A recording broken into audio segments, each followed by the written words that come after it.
자, 우리가 주기도문 공부한 지 벌써 이렇게 네 번째 시간 되네요. 네 번째 시간 되는데 오늘 말씀은 10절을 중심으로 해서 이루어집니다. 나라가 임하옵시며, 나라가 임하옵시며. 먼저 우리가 기억해야 될 것, 지나간 동안 우리가 배웠던 내용들, 그렇죠? 지나간 시간에 우리가 배웠던 내용들을 좀 기억했으면 좋겠다라는 생각이 들어요. 첫 번째 시간에 우리가 공부했던 게 뭡니까? 기도가 무엇인가라고 하는 것. 그 다음에 두 번째가 하늘에 계신 우리 아버지라고 말할 때 하늘, 영의 세계, 그죠? 영적인 세계 속에 있는 아버지, 우리의 아버지라고 하는 거 꼭 기억하시라 그랬습니다. 그분은 사도신경 첫째 구절에서 말한 것처럼 전능하신 분이고 천지를 창조하신 분이고 역사를 섭리해 가시고 거기다가 나를 창조하시고 나를 인도해 가시고 계신 하나님, 그리고 목적을 향하여 가고 계신 경륜의 하나님 꼭 기억하십시오. 그래서 그분은 성도들의 생애 속에서 가장 좋은 것들로 성도들에게 채워주신다고 하는 거, 여러분 안 믿겨지시죠? 내가 지금 살고 있는 게 나의 일생에 있어서 가장 좋은 곳이다, 가장 좋은 길로 가고 있다라고 하는 것을 믿을 수 있는 자리까지 가셔야 돼요. 왜요? 그분이 우리를 인도하시는 분이 누구예요? 내 아버지이기 때문에. 내 아버지. 그 아버지 할 때 어디까지 와야 된다고요? 나사로가 아브라함의 품에 안긴 것 같은 그 분위기, 그죠? 그 기쁨. 탕자가 집으로 돌아와서 아버지가 얼싸 안아주고, 그죠? 그래서 옷 갈아입혀주고 또 가락지 끼워주는 그런 장면 속에서 그 아버지의 따뜻한 품이 느껴져야 돼요. 지금 여러분이 살아가는 삶의 현장 속에서부터 시작해서 완전히 이 세상을 벗어버리고 천국에 들어갈 때까지 그 아버지가 누려줘야 된다 그랬고요. 그걸 모르면 어떻게 된다고요? 그걸 모르는 사람이 아버지의 이름을 더럽힌 자가 된 거다 그랬습니다.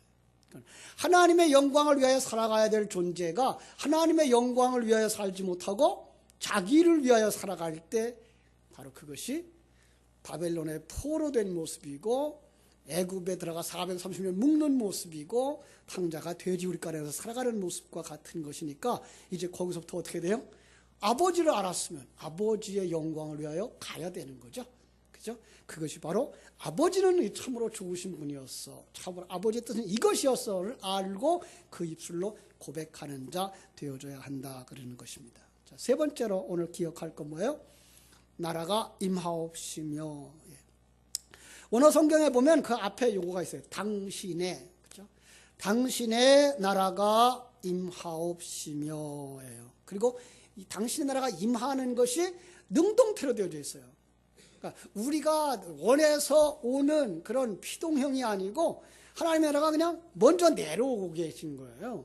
그 능동형으로 되어져 있는데 우리가 천국 그러면 무엇을 생각합니까? 우리가 제가 늘 이렇게 얘기했던 것처럼 천국 그러면 죽어서 가는 거라는 생각이 많이들 가고 있죠. 천국 죽어서 가는 곳, 이게 맞습니다.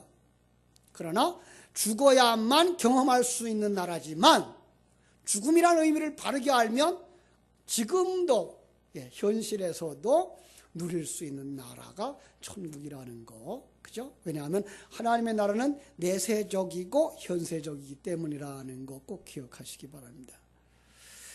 우리가 유대인들 사고 속에서의 현세와 내세는 이 세상적과 같아요. 세상과 같아요.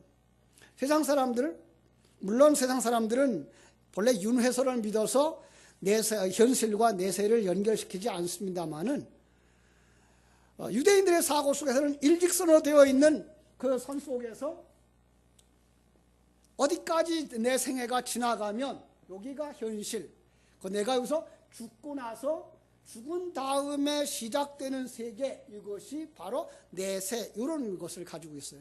근데 성경의 내세관은 어떻다고요? 성경의 내세관은 현실 속에서 현재와 내세가 겹쳐진 상황, 현실 속에서 현실 세계와 내세가 합쳐져 있는 그런 그림이 바로 그 성경적인 내세관입니다. 물론 이후에 육신을 다 벗고 역사가 다 끝나고 나면 완전한 영의 세계로 들어가겠습니다마는 그 완전한 영의 세계의 맛을 어디서도 볼 수 있다? 이 세상에서도 볼 수 있다라는 거죠. 그래서 첫 번째로 우리가 생각할 것, 하나님의 나라라는 거죠.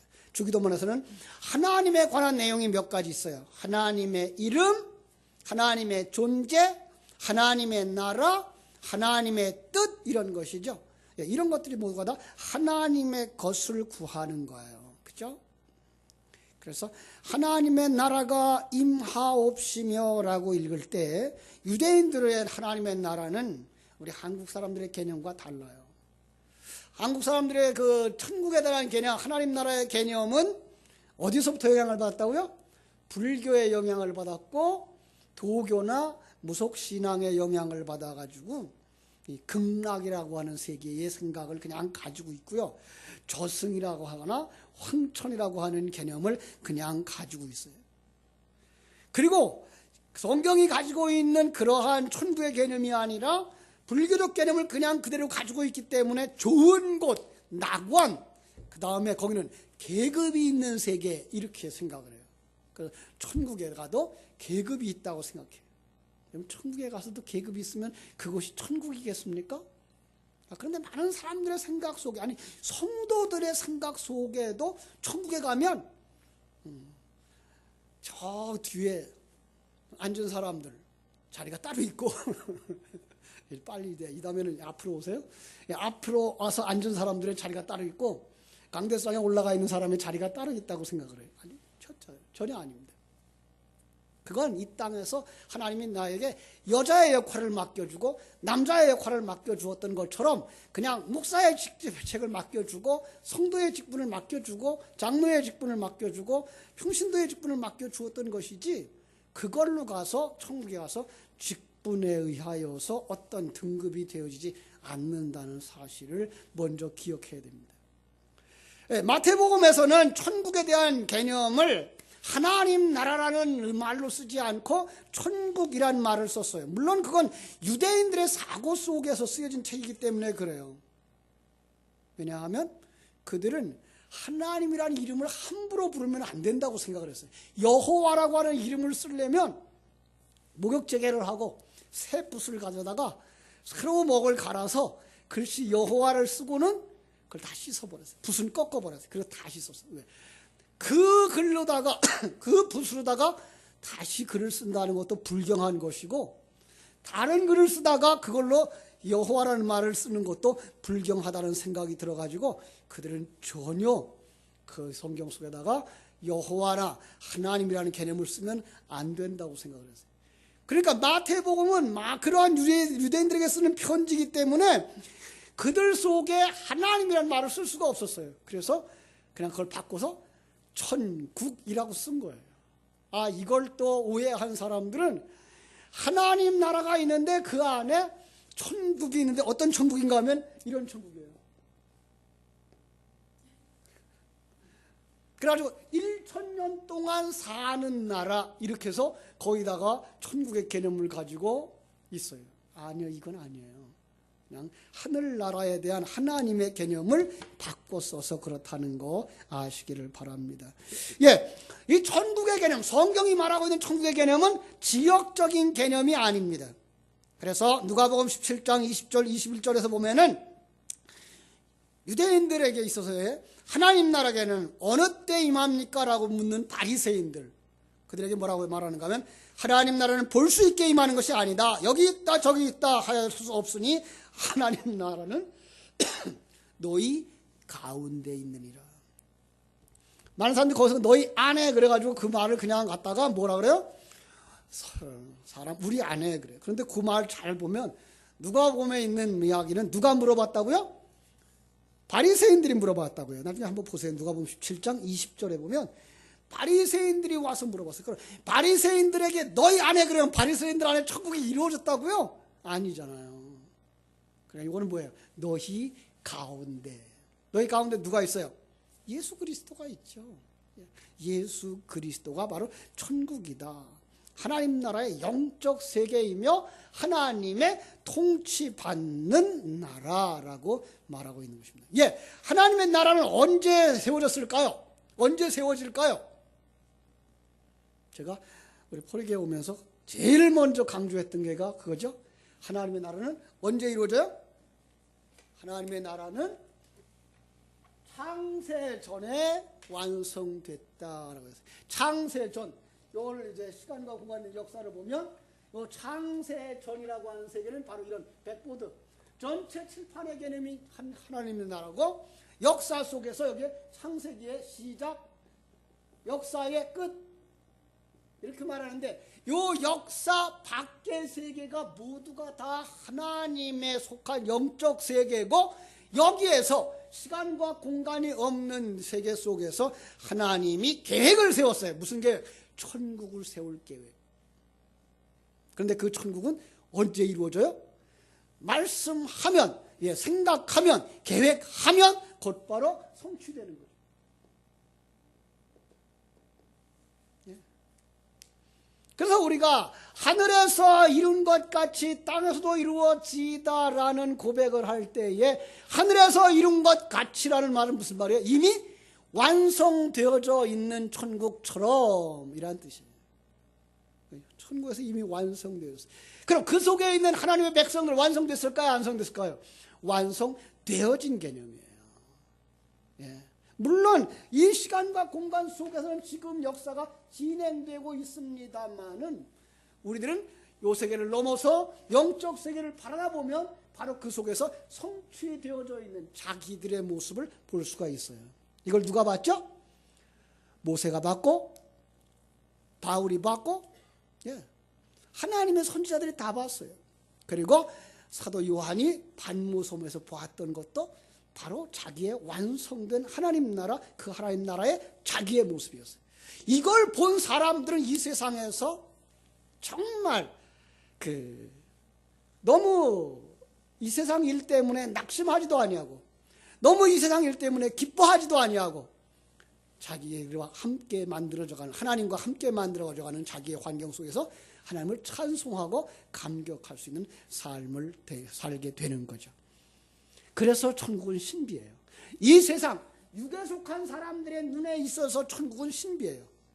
볼 수가 없어요. 느낄 수가 없어요. 생각할 수도 없어요. 누구만 볼 수 있어요?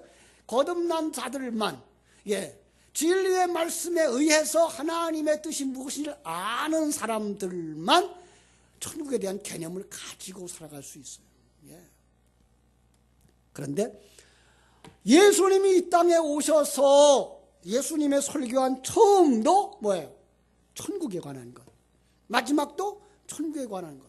산상수훈의 첫 번째 팔복 가운데 첫 번째 복, 그것도 천국에 관한 것. 다음 주에 이제 설교하겠습니다만, 여덟 번째 복도 뭐예요? 천국에 관한 것. 예.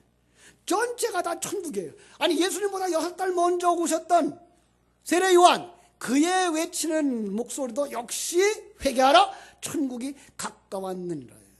베드로에게 주신 열쇠, 역시 천국의 열쇠예요.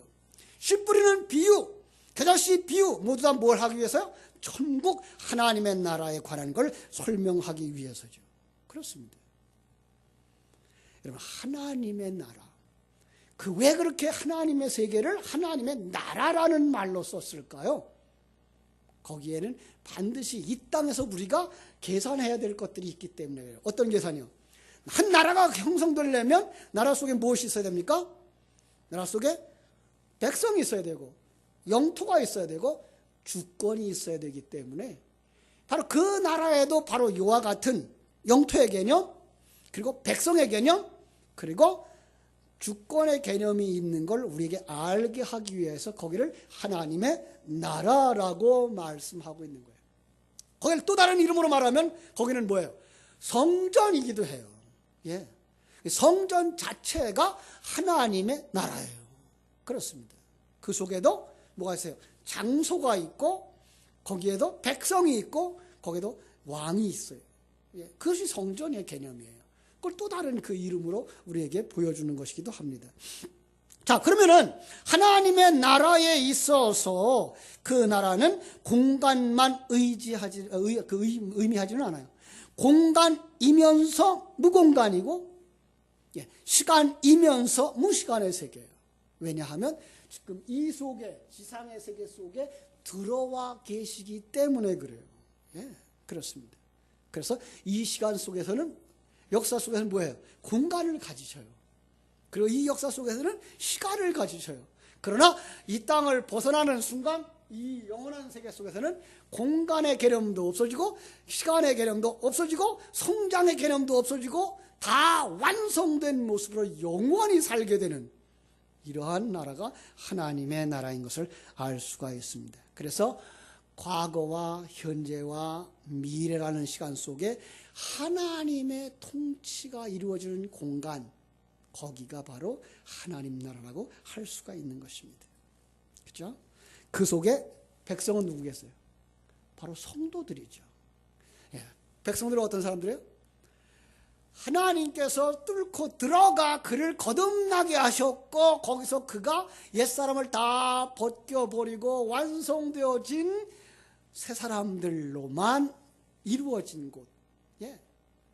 바로 그러니까 거듭난 하나님의 백성들이 다 들어가는 곳, 거기가 바로 그 성도들 자체가 바로 백성들인 거예요. 하나님의 주권을 인정하는 사람들만 모이는 곳입니다.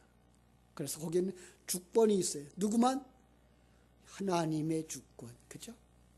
하나님의 주권과 통치가 이루어지는 나라, 하나님의 주권을 인정하고 통치받는 사람들이 바로 하나님의 나라인 것을 우리는 알 수가 있습니다.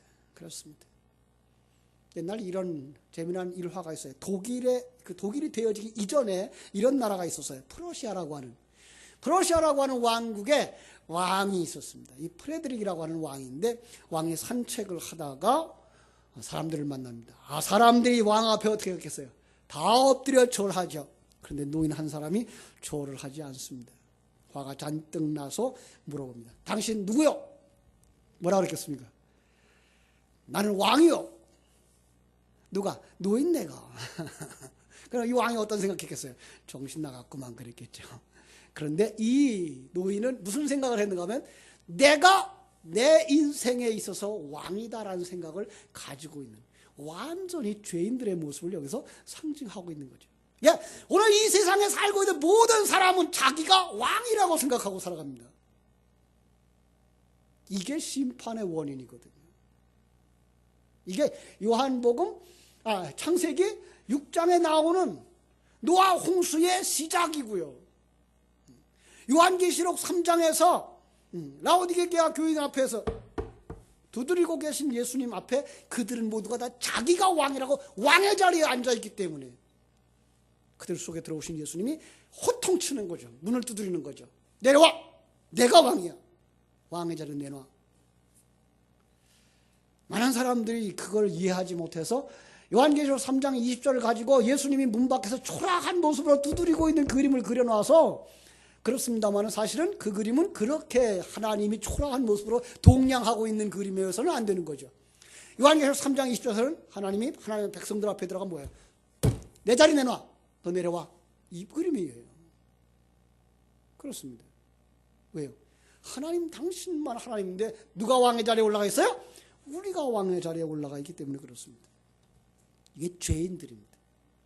하나님은 그들을 내려놓으시려고, 그들과 전쟁하시려고 우리 속에 뚫고 들으셨습니다. 그 요한계시록에 보면 그분이 백마 타고 오시는데 그 입에서는 뭐예요? 날카로운 검이 나와요. 이게 뭐예요? 말씀의 검이에요. 그러니까 하나님의 말씀은 우리 육신을 찔러 쪼갠다고요. 괴롭다고요. 아프다고요. 설교 들으면. 그것도 안 되면 어떻게 하려고? 부수려고 그 손에 뭘 들고 왔어요? 철장을 들고 온 거죠. 왜요? 그게 하나님의 백성이기 때문에 그 옛사람들을 부숴버리지 않으면 그를 완성시킬 수가 없어요. 그래서 하나님은 우리 속에 말씀과 창을 가지고 들어오셔서 우리를 쪼개고 부수는 모습을 볼 수가 있습니다. 그런데 자기가 왕 되었다고 생각하는 그들, 이게 옛사람이죠. 그 옛사람은 사실 하나님과 떠나 있기 때문에, 하나님을 떠나 있기 때문에 자기가 왕국을 세우고 있는 겁니다. 그런데 자기가 왕국을 세우고 있으면 그 왕의 자리에 누가 올라가 있겠어요? 하나님이 아닌 자기가 올라가 있습니다. 왕이 들어가야 앉아야 될 자리에 자기가 올라가 있어요. 왕이신 하나님이 들어가야 될 자리에 자기가 먼지터럭이 올라가 있으니 얼마나 큰 결핍이 일어나겠어요. 이 결핍 때문에 이 세상은 온통 전쟁으로 가득한 것입니다. 자기가 왕 되고 싶은데 왕이 되어지려고 채우는 모든 것들을 가지고는 영원히 채워도 안 채워져. 이게 영원한 결핍입니다.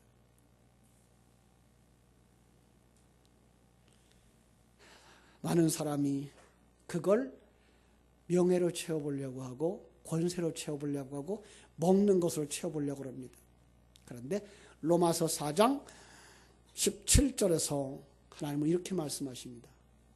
로마서 14장 17절, 하나님의 나라는 먹는 것과 마시는 것이 아니고 오직 성령 안에 있는 의와 평강과 희락이니라. 믿습니까? 하나님의 나라는 먹고 마시고 세상적인 것에 직분이고 높은 자리가 아니라 의라고요. 그 의는 뭐예요? 하나님과 연합되어지는 것. 화목, 그걸 화평이라고 그랬습니다. 역시 하나님과 하나 되어지는 것. 그 속에 뭐예요? 하나님이 주시는 기쁨이 있습니다. 세상이 줄 수 없는 기쁨, 세상의 기쁨이 아닌 하나님 나라의 기쁨이 거기에 있는 것입니다. 그게 없이는 이 세상에서 우리는 영원히 목마를 수밖에 없는 것입니다. 그 목마름이 바로 타락한 인생들에 찾아오는 저주의 모습입니다. 그것이 죽음이라고 하는 생명의 결핍을 가져왔습니다. 하나님의 형상을 닮은 존재로서 고귀함과 거룩함에 결핍이 생겼고, 하나님 닮은 사랑과 의로움에도 결핍이 생겼고, 그래서 어떻게 됩니까? 자기만을 사랑하고 이기적이고 탐욕스러운 존재가 되어서 온갖 거짓과 불의, 부정을 행하게 됩니다. 결핍을 채우려고 하는 것, 그걸 갖다가 우상숭배라고 성경은 말하고 있습니다. 여러분, 그런데 그 쾌락이 채워집니까? 그 결핍이 채워집니까?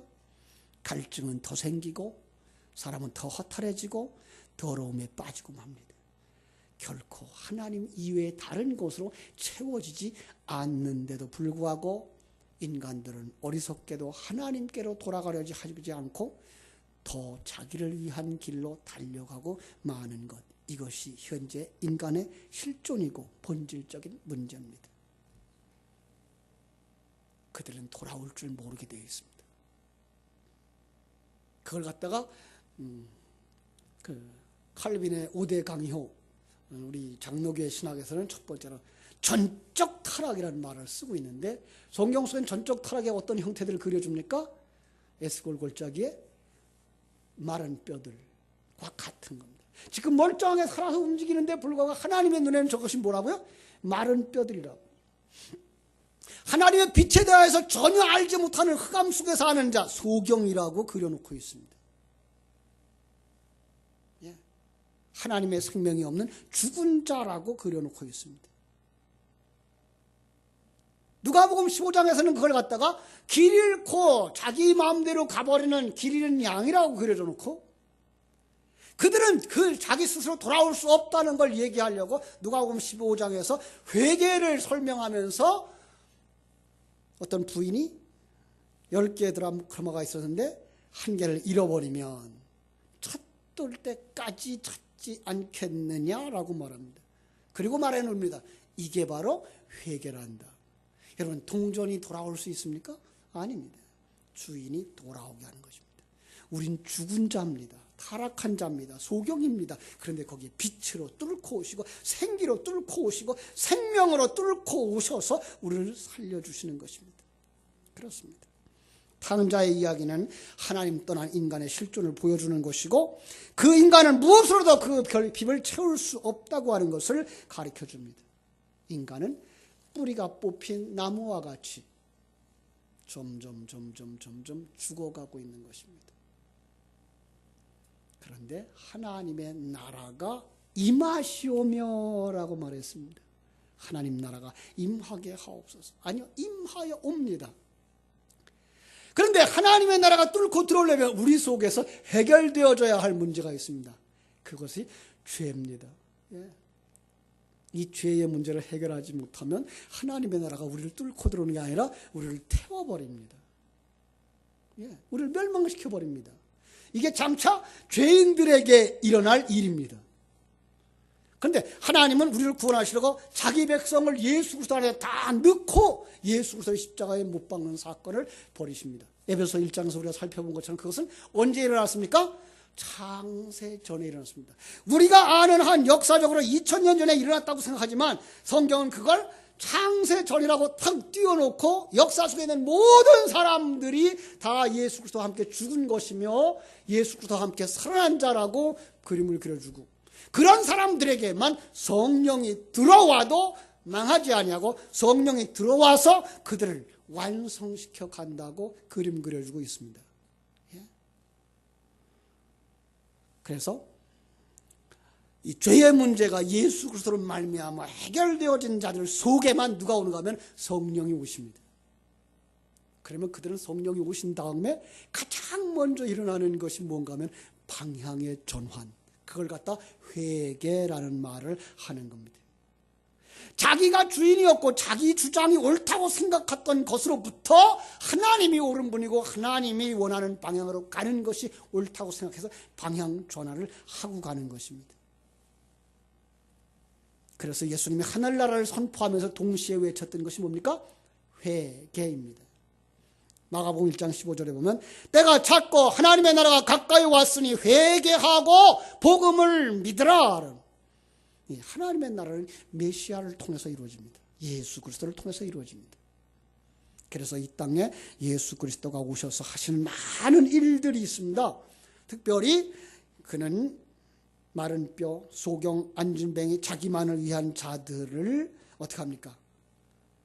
뚫고 들어오셔서 그들과 하나 되어져 그들 속에 생명을 일으키고 눈을 뜨게 만들고 그 땅으로부터 일어나게 만들고 자기만을 위하여 살던 자가 하나님 앞에 항복하고 하나님의 뜻을 구하는 자로 살게 되는 것입니다. 그때 그 입에서 터져 나오는 것이 회개입니다. 예, 그때 그들은 그 눈을 뜨고 나서는 그 뚫고 들어온 예수 그리스도를 얼싸안게 되고 그것이 영접입니다. 그것이 회개입니다. 누가복음 15장에 잃은 양을 찾아 얼싸안고 돌아오는 목자처럼 하나님께서 우리에게 찾아오셔서 우리를 얼싸안고 길을 걸어갑니다. 하나님과 관계가 회복되어진 겁니다. 그런데 그 회복되어지는 유일한 길이 누구라고요? 예수 그리스도를 믿는 것입니다. 예. 예수 없이 회복이 없습니다. 그래서 구원받을 다른 이름을 우리에게 주신 적이 없다고 말합니다. 그 예수님이 이 땅에 뚫고 들어오는 많은 사건들을 성경 속에서 그려주고 있는데 그 많은 그림이 첫 번째가 뭔가 하면 병 고치는 사건입니다. 그런데 그 병 고침도 많은 사람들 눈에는 그냥 병자를 고친 것으로만 보입니다. 예, 당시로 말미암아 병자 고쳤습니다. 병자 고칩니다. 그런데 그 병자 고친 것을 가만히 살펴보면 그 병자를 고치는 일들을 통해서 내가 구약에 예언되어진 메시아라고 하는 증거를 보여주는 겁니다. 그래서 구약에 예언되었던 안진뱅이가 걷고 소경이 눈을 뜨고 중풍병자가 일어나는, 예, 예수님이 그 일을 하는 것입니다. 그건 관계의 회복이기도 합니다. 그렇습니다. 예수 그리스도는 메시아로 오셨다는 증거이며 너희들은 예수 그리스도로 말미암아 하나님과 관계가 회복되어졌다라는 걸 보여주는 게 병고침의 증거들이었습니다. 그렇습니다. 마가복음 2장에 보면 예수님께서 중풍병자를 고치는 사건이 나오는데 그때 뭐라고 말하는가 하면 마가복음 2장 5절 작은 자야 내 죄사함을 받았느니라. 과거에는 그렇게 말했죠. 소자여 그랬죠. 그죠? 내 죄사함을 받았느니라. 12해를 하늘중으로 앓던 여인에게도 내 믿음이 너를 구원하였으니 평안히 가라. 내가 병에서 놓여 건강할지어다라고 말했습니다. 단순히 병을 고치고 귀신을 쫓아내는 것이 아니라 거기에 뭐가 선언되어져요? 죄의 용서가 선언되어지는 것입니다. 그것은 뭡니까? 구원의 선포이며 하나님과의 회복을 이루는 것을 의미합니다. 그렇습니다. 자, 그 회복은 어디로 연결되어집니까? 하나님과의 관계 회복이 되어진 사람들은 이 땅에서 다른 사람들과의 관계 회복이 일어납니다. 이게 성도들의 증거입니다. 누가복음 19장에 보면 삭개오에 대한 기사가 나오는데, 삭개오는 세리였습니다. 예수님을 만났습니다. 그래서 죄 용서 받았습니다. 하나님과 관계가 회복되었습니다. 그리고 나자 그가 뭐라고 말합니까? 만일 누구의 것을 속이고 빼앗은 일이 있으면 내가 4배로 갚겠습니다. 내 재산의 절반을 가난한 자들에게 주겠습니다. 이젠 나는 하나님과 관계가 회복되어졌으니 누구와? 이웃과 관계를 회복하겠습니다 라고 말씀하는 것입니다. 이것이 성도입니다. 예. 여러분, 하나님과의 관계만 회복되면 그걸로 끝난다면 그는 아직도 하나님과의 관계가 회복되어졌는지 알 수가 없습니다. 그런데 회복되어진 사람은 반드시 이웃 속에서 이웃을 사랑하게 되어지고, 이웃을 용서하게 되어지고, 이웃을 향해서 넓은 마음을 가지고 바라다보게 되는 것입니다. 왜요? 내가 이미 큰 사랑을 받은 자이기 때문에 그렇습니다. 이 관계가 점점 확대가 되어집니다. 여러분 속에서부터 시작돼서, 여러분의 가정 속에서부터 시작돼서, 여러분의 구역 속에서부터 시작되어서, 여러분의 교회 속에서 우리는 용서받은 자, 하나님과의 관계가 회복되어진 자, 하나님의 나라가 내 안에 이루어진 자로서의 삶이 일어나기 시작합니다. 그렇습니다. 가정에 하나님의 주권을 인정함이 있고, 더불어 용서가 있고, 사랑이 있고, 섬김과 나눔이 있다면 바로 여러분의 가정이 곧 하나님의 나라인 것입니다. 우리 교회에 하나님의 주권을 인정함이 있고, 더불어 서로 용납하고 용서하고 사랑하고 겸손히 자신을 낮추며 다른 사람을 섬기는 사랑이 있다면 그 교회가 곧 하나님의 나라인 것입니다. 하나님 나라는 우리 안에서부터 이루어지는 것입니다. 그리고 반드시 이루어질 것입니다. 왜요? 이미 천상에서 완성되어져 있기 때문에, 하늘에서 이룬 것 같이 땅에서도 이루어지기를 기도하는 여러분들이 있기 때문에 여러분들은 반드시 하나님의 나라로 완성되어져 갈 줄로 믿습니다. 그 산 증거들을 드러내는 우리 포리교회 모든 성도들 되시기를 주님의 이름으로 축원합니다. 기도하겠습니다.